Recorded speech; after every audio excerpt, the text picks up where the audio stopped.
Successful distributor, successful exhibitor, successful producer. But cinema release టైంకి వచ్చేసరికి ఈ సినిమా హిట్ చేసి తీరాలి, ఈ సినిమా హిట్ అవ్వాలి, ఈ సినిమా నాకు మంచి పేరు తేవాలి అన్న ప్రెజర్ మీరు చాలా ఎక్కువ తీసుకుంటున్నట్టు కనిపిస్తుంది. నిజమేనా? అంటే అలా ఉండదండి. అంటే ఇప్పుడు హిట్ అనేది ఇంపార్టెంట్. నాకు అల్టిమేట్ నా టార్గెట్ ఏంటంటే సినిమా సక్సెస్ అవ్వడం.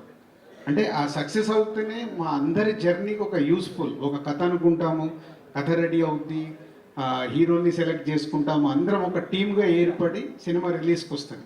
సో మా జర్నీ, మా వర్క్, అవన్నిటికి రిజల్ట్ ఓన్లీ సక్సెస్. నేను సక్సెస్ కోసం ఫైట్ చేస్తాను. ప్రెషర్ ఎక్కువ తీసుకున్నట్టు కనిపిస్తుంది. ప్రెషర్ తీసుకోండి. నేను సక్సెస్ ఫెయిల్యూర్ నాకు రెండు సేమ్.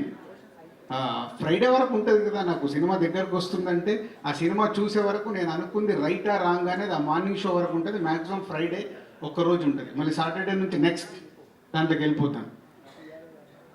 సో ఎగ్జామ్స్ రాసే కుర్రాడికి ఎలా ప్రెషర్ ఉంటుందో నాకు ప్రతి సినిమాకి అది తప్పదు. లాస్ట్ డేస్ అంటే నా జడ్జిమెంట్ గురించి ఐఎమ్ రైట్ ఆర్ రాంగ్ అని చెక్ చేసుకోవడానికి ఉంటుంది. నేను నమ్మినప్పుడు ఇది సక్సెస్ రీచ్ అవుతామా కాదా, సక్సెస్ అవుతే ఎస్, అది ఇంకా కాన్ఫిడెన్స్ పెంచు. అందుకోసం తప్పదు అది నాకు.